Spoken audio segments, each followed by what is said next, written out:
The Right Path to Sort Out the Truth. By Adam Stark. Chapter 1. A long wait. A long time ago, back in the early age of human civilization, there lived a story. This story lies more as an important lesson. A magnificent king ruled a large land overlooking many small hamlets. His name was King Norman, and he was defined by his brute strength, righteous attitude, and prosperous morals. He made incredible strides for a land previously occupied by scum. After he lost his wife, the queen, to a deadly disease spread to her by a strange crop. 'Tis a mystery today how the crop was delivered to her, but it will remain unsolved.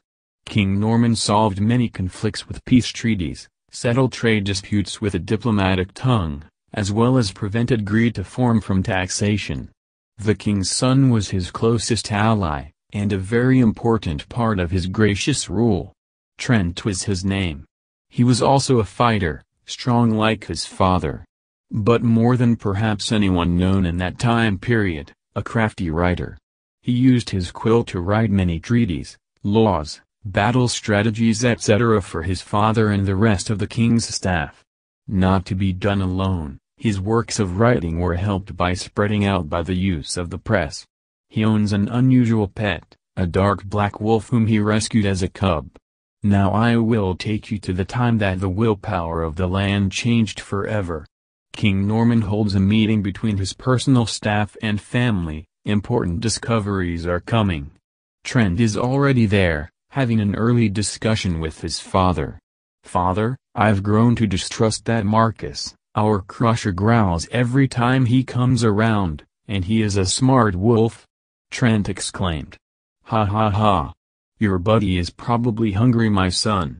Probably thinks Marcus would taste good. Now remember, we all have a job to do, a duty. We may not always get along or agree, but we need to have trust or we will lose our hope for the people," King Norman preached. Suddenly, Marcus came to the meeting hall and made an interruption. "King. Sir. Our biggest prisoner offers you a freedom challenge." The king stands up and moves towards the middle of the room and takes out his long sword. "Bring him in and I'll explain the rules." The king told the men holding the prisoner in chains. The prisoner wants to fight the king to death, as he knows that it is the only way to earn his freedom. The king begins to explain the rules. "Are you sure you want to risk your life? I am far more advanced with my technique." The prisoner cuts in his speech, "Let's go. You can't beat me. I am much stronger." So the king gives the signal to let him go, and the prisoner pulls out a sword and a mace, which is against the rules of the freedom challenge. The guards try to hold him back and the king puts his sword on the floor while holding it with his right hand, and holds up his free hand. "'Tis okay, it shall not help him where he's going." So the king holds perfectly still like a statue while the prisoner is walking in circles around him swinging both weapons in the air. He walks closer to the king, one step at a time. Closer. Closer. Closer. Now he increases his speed and charges at the still king and stab. A fatal piercing through the prisoner's chest. The crowd, although relieved, are stunned at what they just witnessed. The prisoner was moving around so quickly, like he was dancing around the room, while the king was standing very still. In fact, the only thing moving was his eyes. As the prisoner lay there dead on the floor, the king decides to speak on it. "There's strong, and a heart full of malice, and there's trained with a heart full of life." He had no chance. All the fancy moves in the world can't kill someone who owns his strength, while this man's strength owned him. Be tighter on weapon barracks security. This thievery could have been prevented in my estimation. Now clean this mess up, and let's get to my meeting, please and thank you. The king's staff is still wallowing in astonishment over the quick one-hit kill that just occurred. It scared the men, but in a good way. It accidentally reminded them what a powerful leader can do, without brash decision-making. The meeting finally came to order. The most important members of the staff are in attendance. The king pulls out a golden cloth covering up something about a foot long. The staff takes a bow and Trent stands by his father. The king starts, "Great news. I have an announcement to make, an invention. I will formally make this announcement public tomorrow. My son has created a new weapon. It takes a long time to make, and a lot of materials, but the plans are soon to be made the standard. It shoots a projectile out at a vast force. It's similar to a cannon, but faster than an arrow. It puts a real dent in its victim. You can carry it around in battle, or in the town for security. And I am going to give this first one to you, my son. Tomorrow, in front of everyone in town, and I'm going to make you a general. You have always written great battle strategies, and I can begin to manufacture more and more of my new weapon for our soldiers." A loud applause came right after he spoke. As the meeting adjourned and everyone left, Marcus walked to the adjacent room and quietly vented his frustration. "Ugh. I give the damn prisoner 2 weapons and he still can't kill that monster. I can't take this. I can't keep living underneath that thing called the king. Not anymore. Not anymore, I tell you." And Marcus sees one of the staff walking with the new weapon in the cloth and he tells him, "Excuse me, King Norman needs me to do some field testing with it before we announce it tomorrow." He hands it to Marcus. Holding it upside down, he finds the trigger mechanism and fires it at the other guy. Bang! He dies instantly. Everyone hears the loud sound of the weapon firing, and they storm every room trying to locate where the king went off to, for he is the first priority of protection. The king turns around in his bedroom to find Marcus pointing the weapon at him. The king tries to plead, "Marcus, how do you see fit in your act? This won't help anyone, I'm sure we can work something out." Marcus hoists the weapon to the king's chest and says, "I'll be sure to mention that in the next meeting. Now kiss the floor." Bang! The king falls down fast and part of his sword falls out of its sleeve. Trent enters the room next and takes his sword out, pointing it at Marcus. The weapon is thrown at Trent and he catches it while quickly holding it on its side for confirmation that it is depleted of all ammunition. "Traitor! You will pay for this, greatly. By my father's will, you shall be slain," Trent shouts. All of a sudden the guards come in the room and fill it up pretty quickly. Marcus yells while pointing at Trent, "Betrayer! He murdered the king." The guards look perplexed, in shock and disbelief. Trent now decides to rebuttal, "Impossible. I wouldn't kill my dad. He did it. I merely just arrived." Then Trent notices the guards looking at the weapon in his hand, and panning their views over to the king's corpse. Marcus confidently makes a claim, "You see. He used his new weapon, none of us know how to even use that evil contraption. He wrote the instructions for making it, and knew that his father's swordsmanship was superior, so he cheated death by shooting him. Traitor! Traitor!" The guards are starting to scream in anger. They all pull out their swords and run towards Trent. Trent knows he is no longer capable of reasoning with anyone, so he starts to sprint towards the hallways. He takes a lit torch off of the wall and lights the drapes on fire and throws it on the floor of the entryway. He starts running a few feet and then stops, turns around and throws the weapon making instructions in the fire. He fears that if he dies, these plans would only help Marcus. Trent sees a guard by some battle horses and points to one of them. "This horse okay? I'm in a real hurry. There's been an emergency." The guard is unaware of what just transpired in the king's room, so he hands it over. Another guard pulls out a sword and charges Trent. Crusher jumps on the guard and bites him very hard in the left arm, leaving him weak and bleeding all over the place. Trent sees another guard take Crusher and he takes off on the battle horse alone towards the forest. The Right Path to Sort Out the Truth. By Adam Stark. Chapter 2. Bank corrupt Trent is staying on the move. He spots a river and is trying to convince the horse to cross it. Unfortunately, the horse is being stubborn. Trent takes off the horse's armor to relieve it of some weight. Trent decides to cross the river slowly by swimming against the current coming from an irregular angle. To his surprise, the horse actually follows him. It is this escape path that he hopes will make Marcus's cohorts believe that he went along the river and not through it. Back at the castle, Marcus is rallying the people. Citizens, we must not any longer be cut short of great virtues by these traitors. A man who would kill his own father deserves no such grace as to live. I will provide you all. I will feed you all. Soon, each and every one of you great folks will eat and live like kings yourselves, under my guidance. There is no longer any worries. I am the king. I am the provider. I will get us all to a high state of wealth. The crowd of the town erupts in cheer. They are emotionally taken for a ride to find that King Norman was killed and that Trent was behind it. Though it wasn't true, Marcus was sly enough to convince them. Marcus is now busy renovating the king's castle.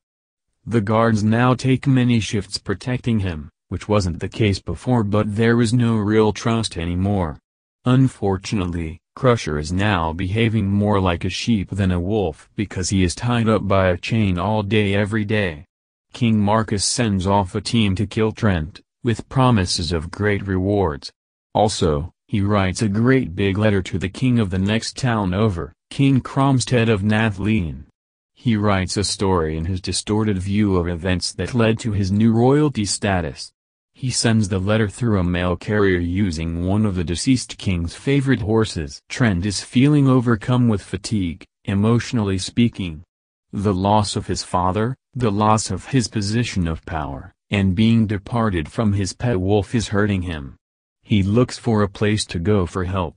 He remembers a town that he once made trade and treaties with through the leadership of his father. A town that can be seen underneath the mountains, Nathlene. They have been walking for hours. He gets off the horse to let it drink from some water and eat some grass. Trent sits on the ground and keeps drifting to sleep and tries to fight it, but fails. He sleeps for what must feel like a few minutes and the horse makes a loud shouting noise, waking him up in a hurry. He pets the horse and looks over the distance to see a figure. It's someone on a horse, carrying a bag. Trent doesn't know what is going on, but he fears that it is someone heading to Nathlene too. He gets on his horse and heads to Nathlene again. He lost track of the other horsemen, but he made it to the town. He greets the guard outside of the town gates. "Guard. 'Tis Trent, I come to warn your great king of something bad that happened. King Norman was assassinated." The guard runs up the steps and goes inside of the king's tower. A few minutes pass by. The guard comes back with a bow and starts shooting arrows. "No. I was framed. I would never kill my father. He did so much for your town." Trent yells and gets interrupted when an arrow hits his horse. The horse is jumping in a panic and throws Trent off and runs away. Trent gets up and pulls out his sword. He runs up to the steps and stands underneath them. The guards come down the steps. Trent jumps out at the last guard to come down and slits his throat. He takes the guard's dagger out from his pocket and throws it at the next closest guard, piercing through his abdomen as he falls down slowly. The last guard there turns around and extends his sword out right where Trent's head was and he ducks. He puts his sword up clashing with the guard's sword and shoves his arm towards the right side. The guard uses his free arm to elbow Trent in the rib cage. Trent takes a leap backwards and thrusts his sword forward and the guard uses his sword to block it. Trent puts his sword all the way up high behind his own head, then thrusts his sword straight down and the guard tries to put his sword in the way and it forces his body down to a crouching position. Trent holds his sword out acting like he's going to strike on the left side and quickly changes the motion to attack on the right side. By the time the guard notices it was a trick to make him block the wrong side, it was too late. Trent has killed him, just as more arrows shot out. Trent fled in the opposite direction, feeling as though he was exiled again from another town. The Right Path to Sort Out the Truth. By Adam Stark. Chapter 3. Corn on the cobwebs. Trent sits on the dirt by some trees, thinking. He wants to get revenge, but he knows that there is just no feasible way. He's cooking some deer meat on a fire. He's daydreaming about when he used to play with Crusher. He would throw some rocks over the wall and into the water and Crusher would swim just to fetch them. Then he remembers a funny conversation he had with his dad when Crusher was still just a cub. His dad asked him, "Why that name? Crusher? Why not something scary and sinister like Killer or Witch Hound or something?" And Trent remembers responding to him, "Remember what he used to do with those frogs that would sneak in our castle?" Then his dad inquired, "Well, he'd kill them, of course." And, at the time, Trent would laugh and tell him, "No, but remember he would just calmly walk up to them and push his paws on them until they would squish. Goo would spill all over." They would both laugh and then Trent's dad would suggest, "Oh right. I say a good name would be Squisher for him then." And both of them would laugh together. The memories come and go every so often with Trent, and the worst ones would be his mother passing away. It's not that the memories of her were sad, it's because the memories of her are of a wonderful mother that he hates the idea of her non-being around anymore. She just became extremely ill and she warned everyone to stay away from a strange crop. It's unknown to this day what it was, but its effects are clear: death to any with such contact. Trent is currently finished eating and he is nodding in and out of consciousness, trying his hardest to stay awake, for he wants to see if there are hunters around or any more guards. Trent finds himself unwilling to keep his eyes open any longer and snores away sleeping. Now he feels a cold chilling sensation on his Adam's apple. He opens his eyes and sees a man holding a sword to his throat. "Traitor!" Trent starts crawling backwards and puts his hands up as if to signal a surrender. Trent begins to beg, "Whoa, I can explain. Please don't do this, I was framed." The man walks closer with his sword still extended straight forward and says, "Framed? By whom? Who else could have killed King Norman?" Trent takes a big breath and answers, "Marcus. He did it. He was mad that my father made me the next general and he also made a weapon for me to start distributing. I didn't do it. I would never." And the man puts his sword away and quietly utters, "I believe you. King Marcus tried to hang me. I refused to follow his orders. He said some family was late on their mission and I told him there would be a delay with these damn storms. Wagons aren't perfect, you know. So he wanted to me arrest his family that was still home. I said, how could you be such a monster? He put me in shackles, the bastard. He has a whole new group of new knights who put the rope around my neck, and when they took my shackles off I noticed these new guys were amateurs. They didn't even finish making a complete knot, so I quickly shook it off of me and just ran as fast as I could for the closest way out. Look, I'm sorry I accused you. I had to make sure I could trust you. This new King Marcus is a horrible problem, he is." Trent hears this and has a quiet sigh of relief. Trent asks the man, "Well, you know my name, what's yours?" He answers, "I be Gorn, I was a knight in training under your father." Well, immediately after hearing this Trent's thought echoes out of his mouth simultaneously, "Are there any others? Others who are being mistreated under the new king who served my father?" Gorn closes his eyes and answers, "Unfortunately, yes, and you're not going to believe me, but they are all dead. Dead. Died in vain, just like your father, if I may so boldly declare. And when I say vain, I mean it. They died for something that couldn't have made any sense to a real king. The faction of knights were on a mission to the chapel at West Horn, and that was all it took to have them labels as traitors and killed." Trent immediately jumps up in the air after hearing this and becomes euphoric, saying, "That's absurd. Marcus knows that my father has them go there. It's the place where there's the best water in all the land. We've had great business with them." Gorn looks at the ground and quietly says, "I never knew that place was where we got it, but nonetheless he is betraying the people. It must be everything that your father did is what he is undoing." The men are enraged together, on the same wavelength. They start to walk down some grassy meadows. After a long hour of traveling, they hear the trotting of some horsemen. Gorn pulls out his bow and climbs up a tree. Trent pulls out his sword and waits for the guards to get closer. The head horseman puts his hand up in a motion to signal the group to stop. The head horseman has on a big knight's helmet and pulls out a giant spiked warhammer. He makes demands towards Trent. Shall you surrender now? No one needs to get blood on their hands.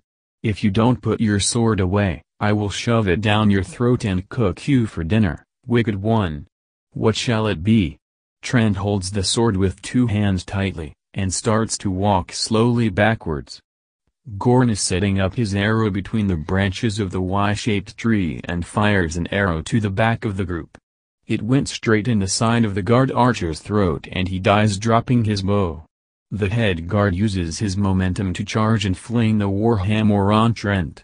Trent makes a quick leap to the side. The guard pulls the hammer to the side and it knocks Trent on the ground. The head guard picks up his warhammer all the way up, getting ready to crush Trent all the way to hell. Then as another guard with a sword comes next to him, Trent kicks that guard's knee and he falls forward slightly while Trent pulls on his arm with the sword and maneuvers him towards the motion of the warhammer. It hits the guard's sword and shatters it halfway down. The warhammer is being picked up and Trent rolls over to the side and sees an arrow from Gorn strike the guard with the broken sword in the arm, piercing his skin all the way through. That guard goes into shock and bleeds heavily, falling on the ground. Meanwhile, Trent grabs the shards of broken sword pieces and chucks them at the head guard. Some pieces bounce off of his armor while some cause cuts on his arms. Trent finally has a chance and he stands up, taunting the guard. You really think that thing is going to stop me? This sword has fought for my father's battles many times and you're too dumb and blind to see that I was framed. Shame on you, heathen. The guard pushes the warhammer forward as if he was in a joust, but Trent circles around him and grabs the top part of the warhammer and spins it, forcing the head guard holding it snap his wrist and he drops it. He screams in agony briefly. Trent holds him arms from behind him and kicks him very hard, which puts him on the ground face first. Say your last words, Trent demands. He gets no answer, pulls back his sword and says, that last scream will do then, and punctures his vertebrae from behind him, killing him. He turns around to see Gorn is fighting a guard surrounded by a couple of dead ones. Trent runs over and Gorn peeks at the corner of his eye. Their two swords clash in midair. Gorn grabs the guard's hand and Trent tackles the guard to the ground, subduing him. Trent throws the guard's sword and yells, "How many more are you? What is Marcus up to? Give me answers. Answers." The guard can't look Trent in his eyes. He looks to the side and when Trent yells at him again he starts to speak. "I have received more gold than I ever have working under your father. Go to hell and tell him I want back pay." Trent harshly pulls of the guard's armor chest plate and throws it. Trent gets in position to stab him and yells, "I am going to rip your heart out and see how small it is." The guard closes his eyes and Trent stabs him in the chest, killing him. Gorn walks around collecting his arrows that had missed during combat. Trent tells Gorn, "Look, I found all of this gold in his pocket." He was telling the truth, you know. Yikes, this is worse than I thought. This means that Marcus is paying his guards and knights way more than the budget could possibly allow. And with that bad water situation. Wow, the people have no idea what's coming. They won't be able to afford food, clothes, they'll get sick from the different water, they won't be able to buy better weapons and armor or to use the blacksmith's services. Damn. This is a disaster. We must do something. Gorn nods his head in agreement and they take all of the gold out of the dead guards' pockets. Now they jump up on their horses and head out for food. A few hours pass by and Gorn makes his horse trot slowly. He spots some wildlife. He puts 2 arrows on his bow and pulls it back for about 10 seconds. Fling. Direct hit on the backside of a big deer. It starts to run off and the men make their horses hurry up. They sprint on the trail of the dying deer. Once they get there, Trent starts to make a fire and Gorn starts to skin the deer. The men begin to reminisce. I really miss the corn your father used to serve us, oh my. I also miss the way he would always seem to catch the biggest fish, remember that? I could come up with a good catch about the size of my bow and I'd get everyone to cheer for me, then in a few moments later your father would stun us all with a very big behemoth. Very delicious. I wish Marcus would be sleeping with those fish. Gorn said. Trent looks at the fire long and hard as he speaks. My dad wasn't just a king, or some guy, he was a fighter, a cook, a hunter, a blacksmith, I mean he was a whatever, anything. I have never seen a better fighter in my life. He used to train me when I was small and he would let me win once in a while but, hell I knew better once I saw him engage in serious combat. He was so fast, so good at defense. I would watch him fight and get a cold rush down my arms and my spine being thankful that he is on my side. So fast. He knew he would only have to strike a few times to come up with a kill. He didn't believe in keep swinging until someone is down or just keep clashing swords together, no. None of that, he truly was a 1 or 2 thrust per battle believer. I've seen it. I've never seen anything like it. Trent said. Trent loves to look back but he gets upset with the situation of him being assassinated and he throws some rocks at the fire. Gorn takes a bite of the deer meat and says, you know, he wasn't just a good fighter, he could tell his opponent what mistake they were making. It's actually scary to me if I'm being honest. There was a battle going on right outside of the eastern farms where these cattle farmers asked your father for their protection and he gladly insisted. Didn't even ask them for gold or for goods or anything, he just helped them because he felt it was right. Anyways, so he went with about 10 of us or so and we had these cattle poachers surrounded and we could have just slaughtered them. Then your dad asked for their leader, he came out with a heavy spiked mace set, and then I couldn't believe what your father said. He pulled out a bag of gold and said fight me in a one-on-one duel, and if you kill me keep the bag, if you don't want to fight, I'll give you half and you are forever exiled from this land. And the guy started circling his mace around and your dad looked at him with full concentration, only moving his head really. And as soon as the guy flung his mace your dad took a crazy fast side step, and rolled a few feet and stabbed him to death in one quick stroke. I was so amazed. Then he made the other poachers be workers on those farms in exchange for not being locked up in the castle's prisons. Trent gets excited and says in return, see, and that's what I mean, no other kings would have helped those farmers. It would have been a job that would only get done from a king's knights if those farmers gave him a lot of gold. Ugh. It sickens me. My dad was all about setting an example for the land of nothing less than good-natured acts. I can only imagine what Marcus is doing. Oh, this is a horrible change for the world.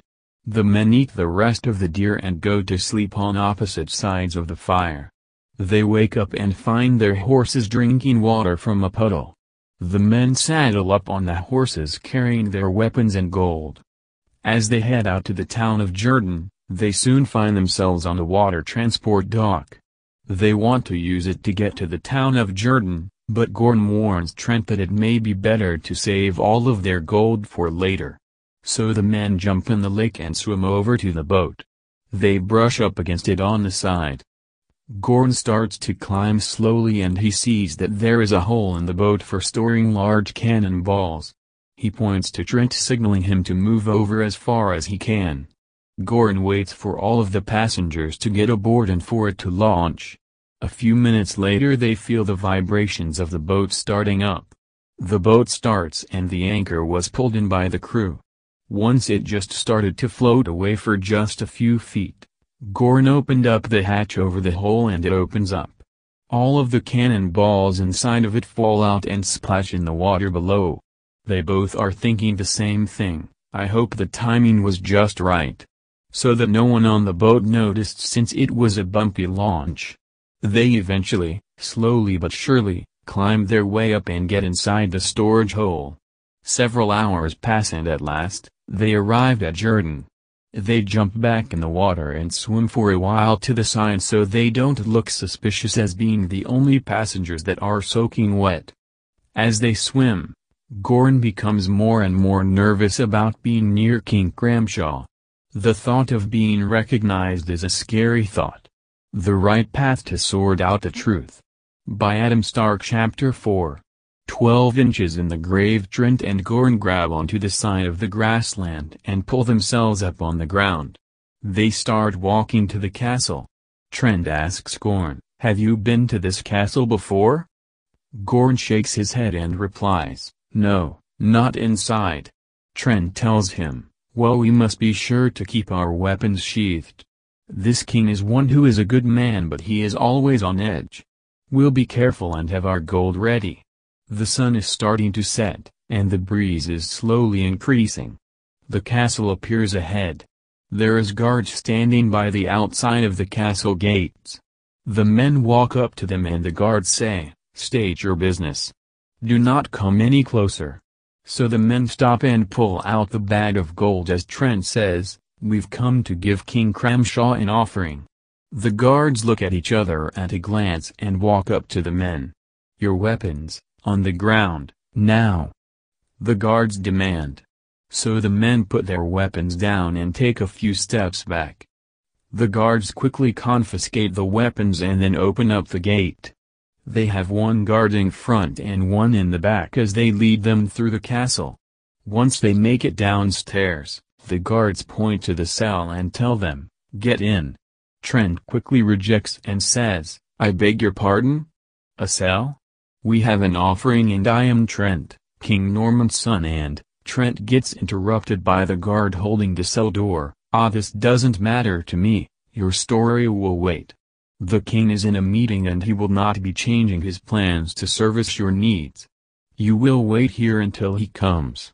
The guard blurts. So the men get inside of the cell, still holding their bag of gold, and the guard shut the cell door and walk upstairs.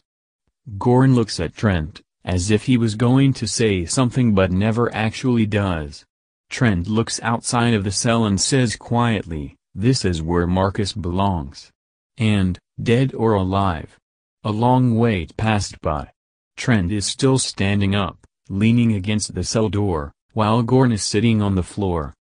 Goran decides to start up a conversation to make the time go by faster, in his hopes. "Hey, I wonder if you've heard all of your father's stories." Trent looks over and replies, "Oh? A challenge?" Goran laughs and asks, "Did you know about the time he threw the corrupt trade manufacturers in the water?" Trent smiles and says, "Yeah. It was before my time, but yes." Goran thinks long and hard. He snaps his fingers and says, "Oh, okay, what about the time your father made a bet with the horse trader that he could shoot arrows better and he made the target with his first shot and the horse trader made the shot in 6 tries and got really mad?" Trent thinks for a moment and says, "Wait, was he the one who was stealing the animal skins from people and selling it back to them? Haha, then my dad caught him doing it to my mom or something?"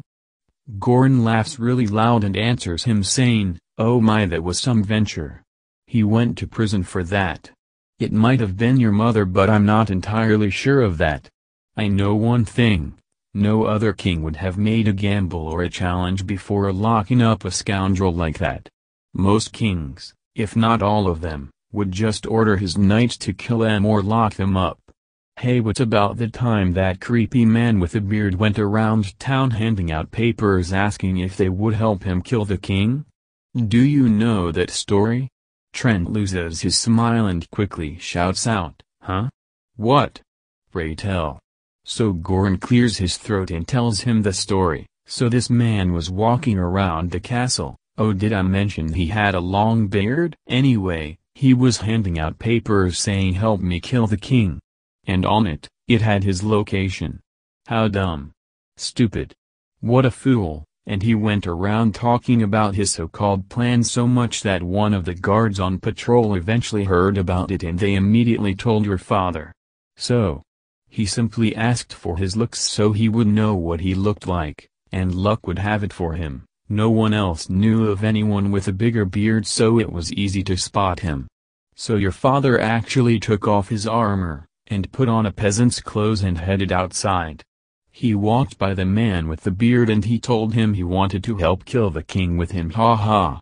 So then he followed him to the spot written on his paper for the plot to be planned out, I guess, and luck would have it, it paid off for that crazy blood-mashing father of yours.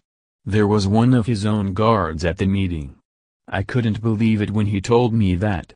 So as soon as the bearded man started saying the plan out loud, your father took his disguise off and knocked the man out, and whistled for a horse guard to carry him off to prison.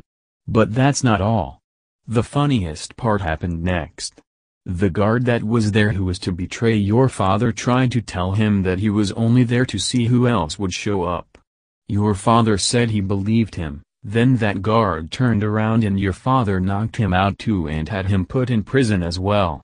Both men laugh hysterically. Their bones as well as their spirits are getting more and more weak from the hard floor with the cold air. But, at long last, King Cramshaw arrives. The men both stand up and bow to him with the bag being held up in front. The king speaks, "Men. An offering? Offering, you say? What's the meaning of this? Oh. Wait a minute now, aha. Trent. 'Tis you, traitor. I need not hear one word from these heathens, hang them in the dungeon at once." The guards open up the door and grab Trent and Gorn, putting their hands behind their back. Trent and Gorn yell while slightly jumping in desperation, "Wait. No, please help. That isn't true." And as soon as they start yelling, the king's son comes in and stares at Trent for a few seconds. He calls out to Trent saying, "Trent? King Norman's son? What is the matter of his death sentence, father?" The king looks at his son while waving his index finger in annoyance, shouting, "Boy! He has slain his father. Betrayal. Murder. The devil is in this boy. He should be ashamed to have served such a great man and he had to die in vain." Trent starts to tear up and yells in the king's son's direction, "No. No, I would never do that. I was framed by Marcus, you have to believe me. My dad was everything to me."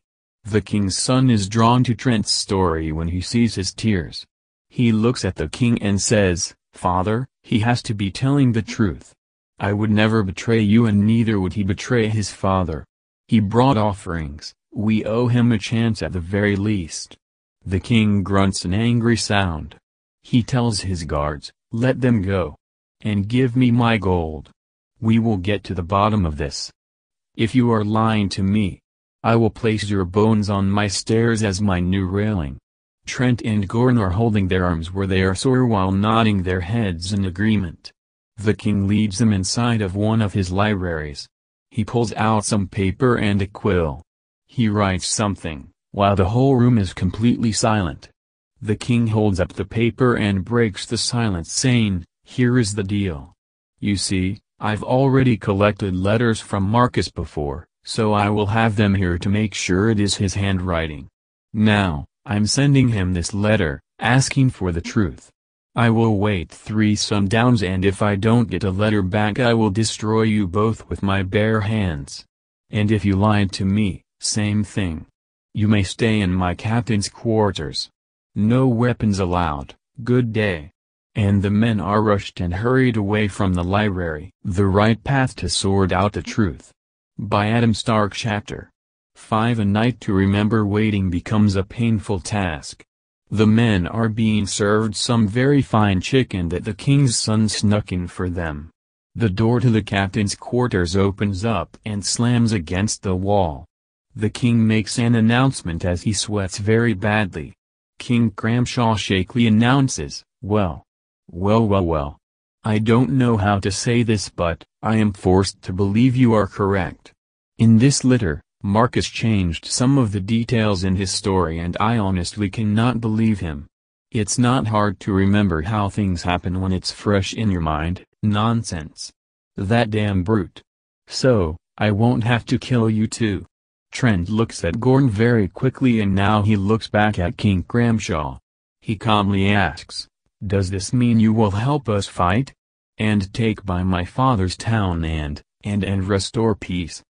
The king takes another step closer to Trent and doesn't even blink while taking a deep breath. He tells Trent, "If you think, for one dull blade of a moment, that I would risk having war with your King Marcus, then you must be as rotten on the inside as your father's corpse, boy. I would never put my men or my town of wonderful citizens in harm's way." Gorn decides to cut into the conversation and says, "We need help, we need to take back our town." Think of the effect it could have if his evil thoughts spawn an evil army and they march in Jordan's direction. The king turns his head and clears his throat. He moved his head back and forth facing both men. He tells them, "This battle is personal. I will not help you fight. I will give you the tools you need to win the battle for yourselves. Trent, here is some quills and parchment papers. Your father always gave you credit as being the best at writing battle strategies. And now go outside, I'll have my men bring you some weapons and armor. And don't open your holes with any complaints either. The equipment I'm giving you guys is worth more than the gold you guys gave me." Trent quickly rebuttals saying, But wait, by now Marcus has all of my strategies. I can't just." King Cramshaw yells, "Yes you can, boy. You can and you will. Take this quill and these papers." The men start to leave and Trent turns around and hesitates to say, "Wait. May I please have those letters from Marcus? The old one and the new one?" The king looks confused but he hands them over to Trent. The men are outside now. The equipment is given to them with a satchel and 2 horses. Trent puts his papers and his quill carefully into the bag as well. Trent and Gorn get on their new horses and they are being escorted to the big boat by a guard whom lets them use it free of charge. When they are on the boat they both stay very quiet and focused. Trent is thinking about what he should do to kill Marcus, and how. Gorn is thinking about what in the world can Trent come up with for a battle strategy that is going to work. He has doubts in Trent because they both realize that Marcus has all of Trent's known battle strategies. Once the boat arrives to the dock, the men get back on their horses and ride off. Gorn looks at Trent and yells, "Where are we going?" Trent whips his neck around and yells back, "The chapel at West Horn. We must return there and find out what happened to the agreement that became purged." Gorn nods his head in agreement. They are riding for a long time going straight, and at one point Trent thinks to himself, "Should we stop and give the horses a rest? Oh no, I suppose not. If we did it may be a very tough struggle to get them to run for us again. I feel horrible to do this but, we seriously should just keep going. There is a lot at stake." So they just keep going and going. Once in a while Gorn would switch his hands around on the saddle. Trent would occasionally look up at the clouds. At last, they arrive at West Horn and they see the chapel. They let their horses rest and put some food down for them. They both quickly run up the stairs and head inside. They look around briefly and don't see anyone.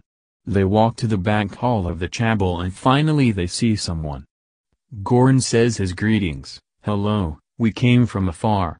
We were trying to see what help you may be able to give us." The man in the hall turns around. His name is Bertram. He has seen Trent many times in his life for they used to do good trade services under the guidance of King Norman. King Norman knew that the best and most clean water was at this town of West Horn, and it was disheartening to learn that Marcus cut off all trade with them. Trent can only imagine what water has been the substitute. So Bertram looks at Trent and gleefully says, "Trent, my boy. It has been a long time. And oh, nice to meet you too, my new friend. I must say I am surprised to see you here. Your father told me how angry he was with me when he felt swindled." Trent now emotionally bursts out saying, Whoa. What in the world do you mean? My father loved your trade services. Marcus was here, wasn't he?" Bertram looks puzzled and says, "Marcus? I don't know who that is. But your father sent me this letter, Come, I'll show you. And dear oh dear, it has taken a toll on our town. We have been struggling so much ever since. He shows them the letter and Trent decides to ask, where is another letter from my father? Do you have another one? Marcus murdered my father. He's the one who killed him and became the new king and stopped the trade with you. Bertram hands over the letters and Trent looks over them. Bertram sits down and looks at the floor. He sighs and says, I did not even know that King Norman was dead. I am at a loss for words. I do not know this Marcus person, but and as Bertram is talking, Trent cuts him off and while holding the letters saying, look. This is more treacherous behavior. These letters have completely different handwriting on them. The one you got recently was a lie. A sham. My father always loved having your town's water supply. Marcus did this. Damn him. Trent starts walking back and forth with anger. Bertram puts his arm on Trent's back and tells him, I'm very sorry, I wish I could help, also I wish I could have seen this coming. Goran watches as Trent goes into his satchel and he has a confused look on his face. Trent pulls out a quill and some parchment paper. He hands them to Bertram and asks him nicely, can you please do me something? Somewhat, bit of justice. May you write down your story from your understanding? Bertram hesitates for a moment and then grabs the stuff. He doesn't say a word out loud, he just does what Trent asks him to do. A few minutes later and it is complete. Bertram hands them over to Trent and he puts them away in his satchel. Bertram watches as Goran and Trent walk away.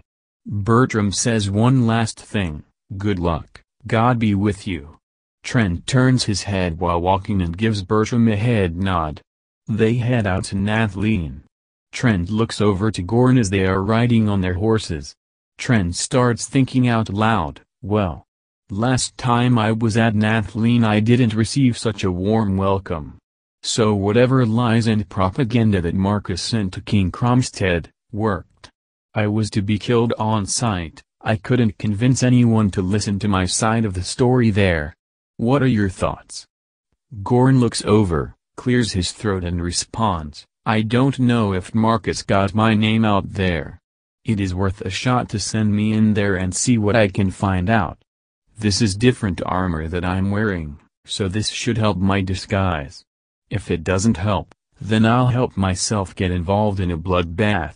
Trent signals to Goran that he agrees. The look of Nathlene, beautiful on the outside, torturous on the inside. As they get close, they split up and ride in different routes towards the walls. Trent is trying to scale the sides of the walls of Nathlene that aren't held up by doors. Goran rides straight to the entrance. He looks through the hole in the door and sees a narrow view. In his view, there is some homes, some food gardens, and a stairway leading up somewhere. Where could that lead to? Goran thought. So he watches as there is a horse coming up to the door entrance. It is a man holding a bag, and he's making a lot of commotion. He watches as another horseman comes traveling down the outside stairway holding another bag, and Goran comes to a conclusion, it's the mail. That is where the mail comes from at Nathlene. So the door opens up slowly and loudly. Goran runs off to the side and hides. The horseman holding the mail rides off. Goran carefully glances over at the door as it starts closing. And quickly loads a sharp arrow on his bow. Fling. The arrow goes through the side of the bag of mail and directly into the guard's side. The guard screams in agony. He rolls off of his horse aggressively, stands up and pulls out his sword. He yells out, "Come out, you coward!" He turns around and at that very moment receives an arrow to his throat.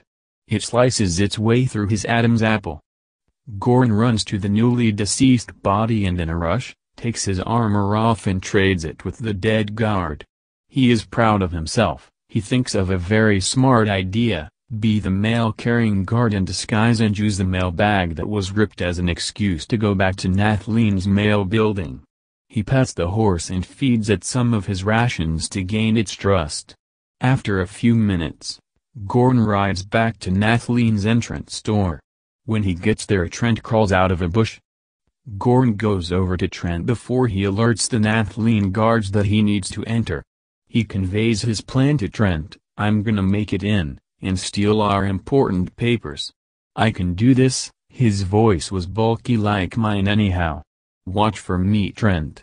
Trent nods his head up and down, then quickly crawls back into the bush. Gorn walks the horse over to the door and knocks on it with the dead guard's sword. Knock. Knock. Knock. The door's slot slowly slides open. The guard inside wipes his eyes in disbelief and says, "Where do you think you're going? Are you lost? Hath you drink ale?" Gorn tries to muffle his voice deeper and responds, "Look at my bag. A hole came about, I need a new one, hurry up and let me in." The guard snarls and shuts the door's slot. In a flash, the door opens up very loudly. Gorn rides up the stairway very rapidly. He gets inside of the building and sees there is a lot of piles of papers. He briefly looks at the top of the first pile and it is a recipe. He moves to the next pile and it is a trade agreement with another town. He moves to another pile and it is a story about how a horse jumped on a rock and broke its leg. Gorn can't help but say "stupid" out loud. He moves on to the next pile and sees some letters from King Norman. His curiosity is rising and his eyes are perking up. He looks at the papers underneath and keeps going as he looks at the bottom of each paper letter he is scrolling through. So far they all say King Norman at the bottom. Ah! Finally Gorn finds a letter from Marcus. He grabs all of the King Norman letters and the letters from Marcus. He folds them up and shoves them in his clothes. Trent watches as guards run outside of Nathleen and find the dead body of the guard that a small blood trail led them to. Trent freaks out as they all hurry back to Nathleen. Gorn tries to jump back on top of the horse, but he's quickly being restrained by some guards. With his arms being held back behind him, he looks around as he is being dragged towards the king's castle. He pans his view left for a few seconds. Now right for a few seconds. Now back for a few seconds, and he actually sees Trent hiding behind some horses. Trent watches as Gorn is being pulled by his arms. Trent slowly scales the side of the king's castle, one carefully planned footstep at a time. There is a bunch of openings on the side of the castle that Trent is on, but one side has something different, lit candles. So he puts his ears by that opening and decides to wait patiently. He thinks about just jumping in quickly. He also thinks about slowly and quietly jumping in to see whereabout he is. In the midst of waiting, he hears Gorn yelling at the guard dragging him. He listens as the prison door closes and the guard walks away. Trent climbs in quietly and walks slowly towards the prison doors. The first thing he notices is that Gorn is now completely disarmed. He looks at Gorn and before he even says anything, Gorn extends his hand holding the letters out. Trent grabs them and whispers, "I have got to get you out of here. I just have to."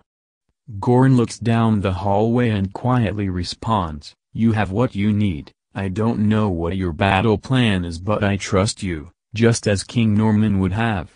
Take back our damned city." Trent starts becoming emotional. He looks at Gorn and says, "I cannot thank you enough, my friend. This was a true act of kindness and you should truly be honored and rewarded as a knight of the highest honor. Shall I set you free?" Gorn shakes his head and raises his eyebrows up as high as possible. He looks at Trent again and says, "Wait. Give me a dagger. I'm sure I can fit it through this small open area here." So Trent reaches behind his back and hands over the dagger. Trent feels dizzy. He asks Gorn, "So what are you going to use it for?" "I don't know how the locks here work exactly. I will look for the proper key." Gorn holds the dagger and tells Trent, "I'm going to need this for where I'm headed."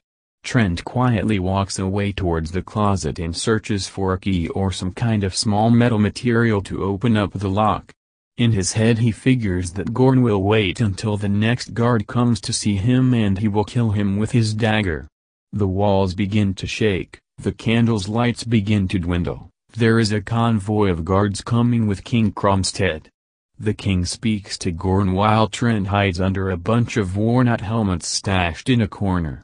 King Cromstead clears his throat and announces, "Prisoner.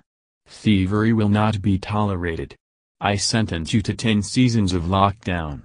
After which you will be exiled from Nathlene forever. Good day, Wicked One." Gorn is hiding his dagger under his foot and he calmly asks King Cromstead, "Well, I'm willing to abide by the rules, gracious king. I've made a mistake in which I have earned a reasonable punishment for.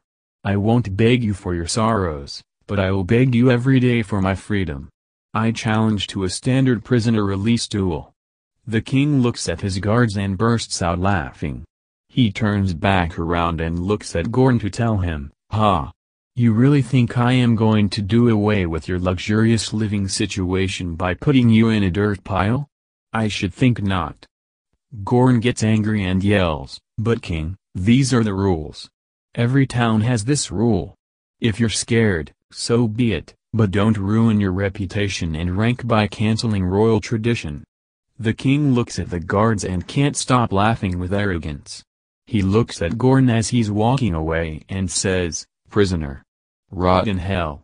Ha, after I heard a prisoner used illegal weapons against King Norman, do you really think I would trust one of you peasants ever again?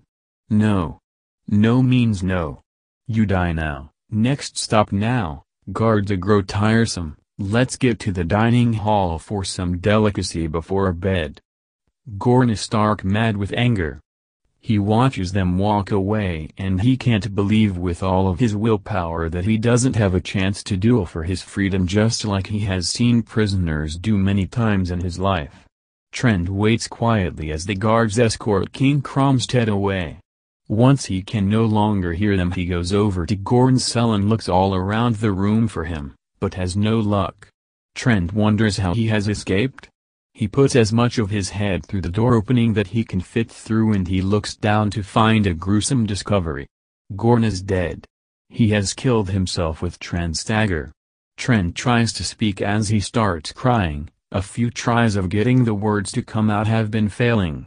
He finally is able to speak, but only briefly. Trent's last words to Gorn is, "You shall not die in vain. My friend, you shall not die in vain." He wipes his tears off of his face and goes back outside of the castle through the opening. Trent looks over the walls of the town to see that his horse is nowhere in sight. So he watches for the last horse available is tied to the guard's barracks. He crouches down and watches. The guard comes up to untie the horse. Trent rushes up to him with a sword and an excess of rage built up. He grabs the guard and throws him on the ground, pummels him with punches and puts the tip of his sword up to his throat. He is about to slit his throat and murder him, and all of a sudden he has a change of heart. He decides to hit the guard on his head with the back blunt part of the sword handle to knock him out, and he takes the horse and rides off. He can't explain why, or make sense of the situation, especially considering all of his anger. But he feels like for some strange reason, his father was watching him at that very moment and he couldn't kill him. He rides out of the city back towards his old home. The Right Path to Sort Out the Truth. By Adam Stark. Chapter 6. Right out of the gates Trent rides while thinking of a good battle strategy for the revenge he so desperately wants. He also stops thinking about fighting and bloodshed to daydream about the horrors of his pet wolf Crusher's life. He could only imagine what horrible life he lived since he was taken over by Marcus. He hopes that Crusher would remember him, but he's pretty sure that he is no longer alive. That his big black furry head is on Marcus's wall somewhere. It's a horrible thought, but the pain associated with those kind of thoughts are very real to Trent. He finds his way home and jumps off of his stolen horse. He feeds the horse some rations and he waits for someone to leave and to watch the gate open. Trent sits down and takes a nap on the grass. A few hours pass and Trent is being awakened suddenly by a loud noise. The gate opening up did the trick of opening his eyes. He feels dizzy and lightheaded. He watches as the mail-carrying horseman is leaving. He wants to chase after him right now, but he knows he can't because the guards at the gate will see him and then the element of surprise is completely ruined. The mail-carrying horseman is getting farther and farther away. The gate is slowly closing. As the gate is just a few feet short of being fully closed, Trent decides to go for it and books it full speed ahead on the horse. He follows as the other horseman is going towards a valley. Trent pulls up on the side of him and swings his sword.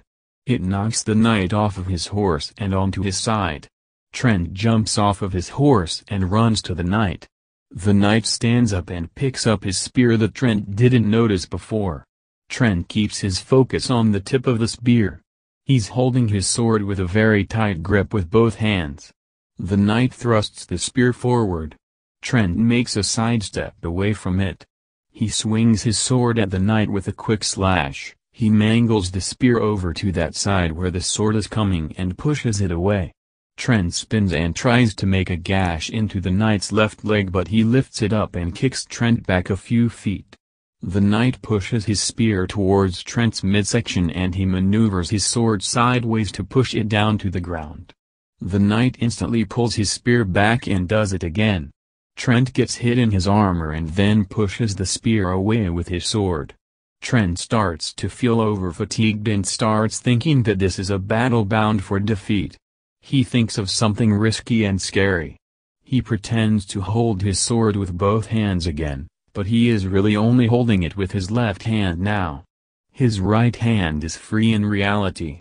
He places his sword straight up in the left side of his body in the hopes that the knight will try and strike on Trent's right side.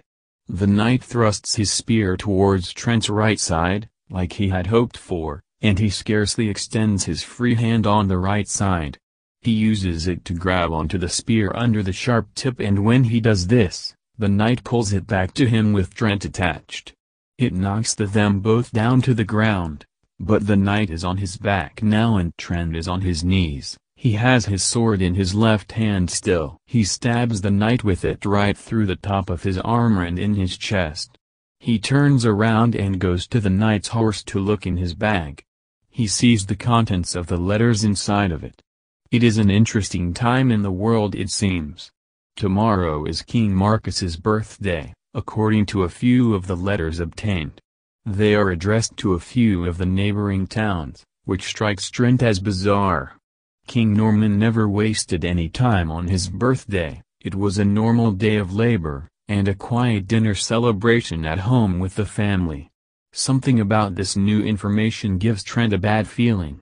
He makes his way home and to his surprise, there is something different about the gate. Very little security? Trent is in complete and utter shock, mystified. He walks up to it and takes a peek inside of his hometown. There is disturbing views of people puking, laying on the hard ground, and people just visually looking like they're ill.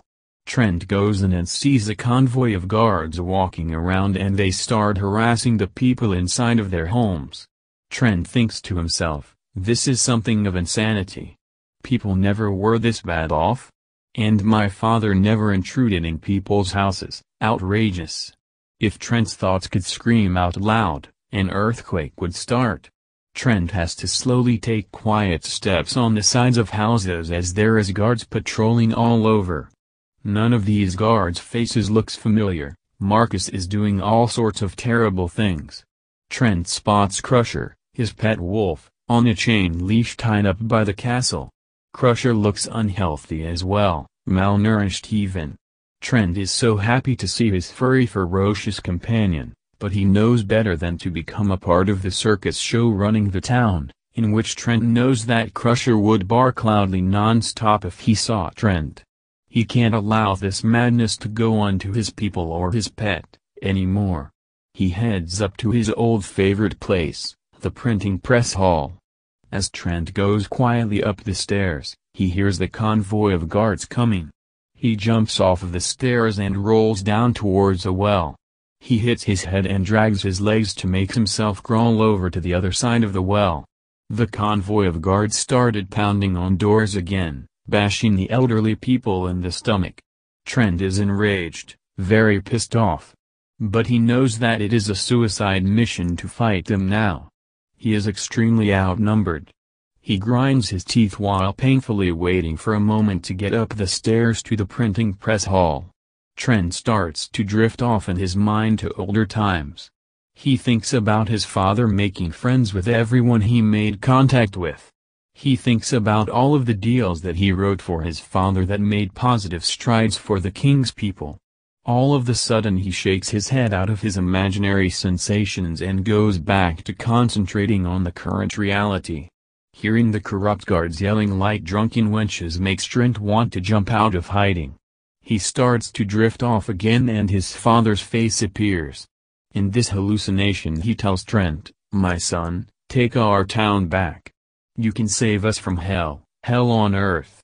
Use your talent, the talent I was always envious I didn't have, but in which I was glad 'twas you that harnesses that strength. No time. Go. Go." Trent makes his way up to the printing press hall building and opens up the door with his sword out. The staff inside stops and looks over at Trent and puts their hands up in the air. Trent demands, "Any of Marcus's guards in here?" The old man of the staff answers, "No, what do you want from us?" Trent puts his sword away and tells them, "I am Trent, son of King Norman. Marcus betrayed and killed my father. I am here to make things right. And get my revenge. I have something I need to write and put out with your press." The old man, again, speaks on behalf of the whole staff. "We aren't allowed to release anything without the permission of King Marcus or his knight's consent. It's a waste of time, I'm afraid." Trent is about to speak and a young lady beats him to it and talks first, saying, "I believe you. About your father. One night I will never forget. I was at a party that Marcus had at his castle, and he became very drunk. He actually started talking about your father and he admitted that he killed him. He even laughed about it. But that is only the start of it. Ever since then he makes us all pay him. He kills us he considers worthless. He is constantly taking our stuff away. We have no privacy, and our supply of food and water is low. We have been tortured so much. He uses his knights to threaten everyone, so we all live in fear all the time." Trent lets them know, "Look, I have a plan, please help me. I got some stuff to write up and I thought of a fake deal offer from Yestin. You know where the best most expensive horses come from? Well, I can write up a fake offer for one thing, something that is too good to refuse, and I hope that he will go for it.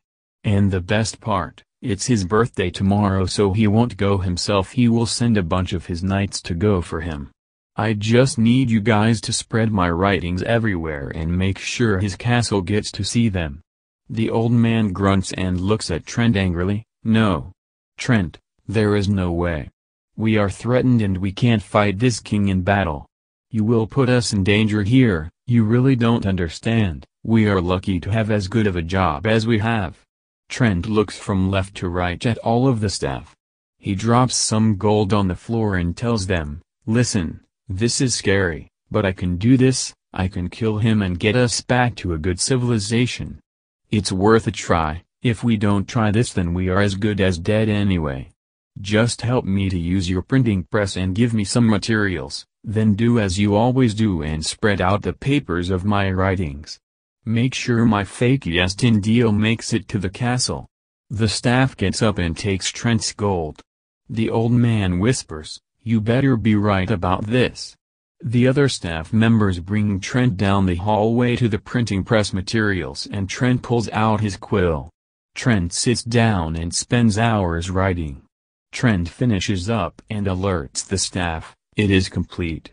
Now print this out and spread them out like I told you, please. Do you have a good hiding place for me to sleep in the meantime?" The old man takes Trent to a room where there is a huge pile of books. Trent looks at the old man and says, "Thank you guys so much. I won't fail us." Trent sits in the corner and closes his eyes. Unfortunately, he cannot fall asleep right away. Even though he is very tired. He starts to think about his mother. He remembers her face and it always smiling. Trent is sad, He can remember her soft-toned voice, and yet he can't actually remember anything that she ever said verbatim. She was a very kind woman. He remembers she used to take Trent out after his combat training for the day and challenge him to a foot race. Fun times in his recollection. He's now thinking about his mother becoming very ill. His father would kneel down and hold her hand. One thing that he was very envious of his father was that Norman never showed his emotions on the outside. Trent never saw him shed a tear. Trent remembers crying when his mother was dying. When she revealed to them that there was a mysterious crop that made her ill, Trent was impressed with his father. He didn't hesitate to run right over to the printing press at the time and get to writing a warning about the crop. He wrote about it and made sure to get it sent all over the town and neighboring towns. This inspired Trent and sparked his interest. Ever since that moment, Trent was officially a writer for life. He also remembered from that time the amazing ability of his father to never show any negative or sad emotions, even when the time for them to show would be appropriate and natural. Trent is awoken a few hours later by the old man from the printing press. He announces to Trent, "Come Trent. Quick. You've got to see this." Trent stands up quickly and runs to the entrance. He peeks around the corner of the wall and the outside carefully with his right eye. He sees a huge convoy of knights riding on horses leaving town. Some of them are doubling up and having multiple knights riding on one horse. This gives Trent hope, as now he sees his plan as working. Marcus fell for his fake deal, false advertisement paper, and his ego wouldn't allow him to go take care of it himself.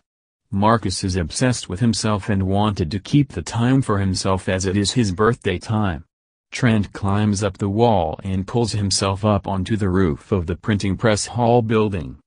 He watches in a distance as the convoy leaves town and one guard stands by the gate on patrol. Trent stands up, runs and jumps onto the next roof over. He picks up some small rocks and chucks them. They bounce on the gate making a noise and the guard notices. When he turns around to look at the direction of the disturbance, Trent jumps off of the roof. He lands directly on the guard's shoulders. He lays on the ground and cries in pain. Trent drags him by his legs to the outside of the city. He shuts the gate and locks it up tightly. He runs carefully to the castle. He wants to surprise attack Marcus, so he knows to be very careful around Crusher. He takes a long stare at the castle. It's a disturbing sight. Ropes for hanging people are hanging from the roof. King Norman would be ashamed. Trent sees Crusher laying down on the ground, still attached to a chain leash. Trent slowly takes baby steps around the corner. He crawls underneath a wagon and starts moving with it over his head. He makes it about 20 feet until Crusher starts howling hysterically. He is startled by the wagon moving, growling and barking and such. A knight came out from the balcony upstairs with a bow and arrows.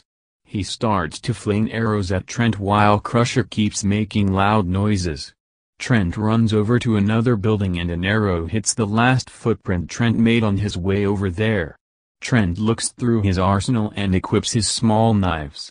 He holds a knife with his right hand and pulls it all the way back. Swings his body to the side and throws his knife. It hits the knight, but on the wrong side of the knife. So it just bounces right off. Meanwhile Crusher is barking non-stop. Trent runs to go behind another building. Another arrow is flung and it narrowly misses Trent's backside. Trent gets another knife in his hand ready for throwing. He waits for a few seconds and pokes half of his body out from behind the cover, and immediately retreats back behind cover.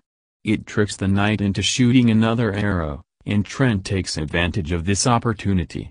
While the knight is loading another arrow, Trent throws another knife and it penetrates the knight's palm. He bleeds heavily and drops his bow. Trent starts to search for more knives and he suddenly feels a rush of terror. A shockwave is felt at his feet and he hears a loud agonizing screech. He looks to his side and glances at Crusher's leash. He's not there. It's broken. Trent looks on the ground next to him and finds a gruesome discovery. Crusher has an arrow in his neck. Trent twitches his vision up high and finds another knight with a bow loading another arrow on the balcony. Trent screams in anger, "Damn you cowards!" He throws his remaining 4 knives at that knight. He falls backwards and drops his bow. The bow falls off of the balcony and Trent grabs it. He pulls out his sword and breaks it in half. Trent quickly runs over to Crusher and holds on his head. Trent emotionally communicates to his dying wolf, "Thanks for saving me, boy. I love you. You're going to a better place." Crusher closes his eyes and licks Trent's hand one last time. Trent runs into the castle. He puts the broken pieces of the bow in the slots of the door to keep it locked. His sword is out and held tightly by 2 hands. He runs to the ballroom where it has the most wide open space. Trent is about to yell and there he sees Marcus holding a giant battle axe. Marcus starts to give Trent a sarcastic applause and yells, "Wow! I am impressed. My men let me down, I see. I'm going to give you a much more savage beating than your father's." Trent shouts back, "Taxes? Bad water? Home invasion tactics? You are no longer human.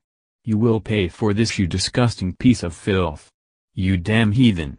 You will give me my father's sword back with your cold dead plagued fingers." Marcus laughs ferociously and says, "I have something bigger planned." Marcus lifts up his large battle axe. He walks to get close to Trent and swings it. Trent leaps backwards on his tiptoes just in time to miss. Trent swings his sword and Marcus blocks it. Trent dives to Marcus and gets close enough to him for the battle axe to be ineffective and tackles him to the ground. Trent pummels Marcus with punches as Marcus's hand was on Trent's sword handle. He twists Trent's sword out of his grip and throws it. Trent stops punching him and stands up to run to get his sword.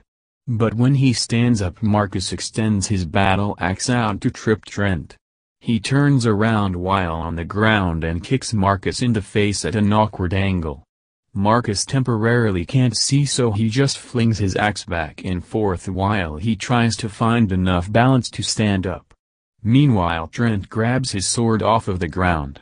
Marcus comes closer step by step. Trent starts to poke his sword straight. Marcus blocks it with the side of his axe. Marcus starts to try slicing Trent's left side. He keeps his eyes on the axe and swipes his sword to Marcus's unprotected side. Marcus tricks him. He didn't follow through all the way and did a fake strike. He now forcibly curves the axe sideways towards Trent and he catches this maneuver at the very last moment. He holds his sword in the blocked position as he is falling down. The axe hits the sword directly and shatters the sword. Marcus lifts his axe up high and starts to bring it down in a wood-chopping fashion.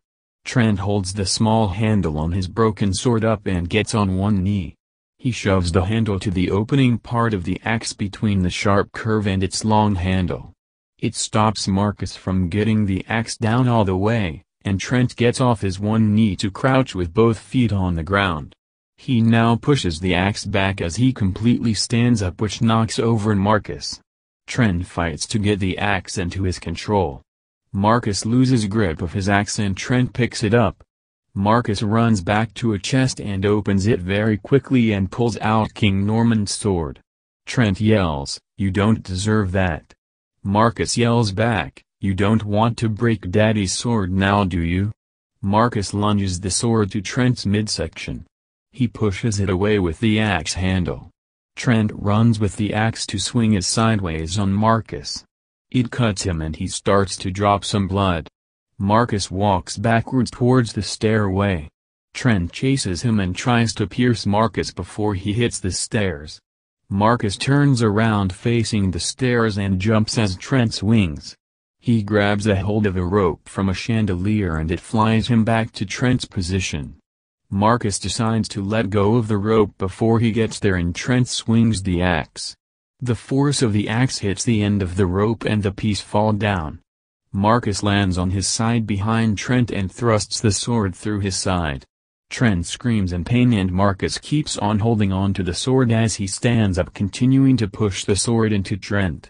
With the sword stuck inside of Trent, he breaks off the end of it and stabs Trent in the chest with that smaller piece of the sword. Marcus laughs and grabs Trent by the head while he tells him, "Now it's all complete. I killed your wench of a mother. I killed your disappointment of a father. And now the weak son." Trent's eyes never started to cry until he learned that Marcus was responsible for killing his mother. Trent starts to fade out into death and he utters one last thing to Marcus, "I have already won." Ugh. Marcus lets go of his grip on Trent's head and he falls down to the ground, dead. Marcus laughs really loud and talks to himself, "Already won? Ha! How pathetic. How sad that you couldn't accept my superior talent. My more progressive reign?" Marcus walks to the castle entrance and opens up the door. He starts immediately loudly announcing to the town, "Ladies and gentlemen, a sabotage was just attempted to kill me and take over." Marcus stops talking as he looks around outside and senses something out of place, something eerie. Some of his own knights are hung on ropes on a wall. And there is a huge gathering of citizens outside, all with weapons drawn.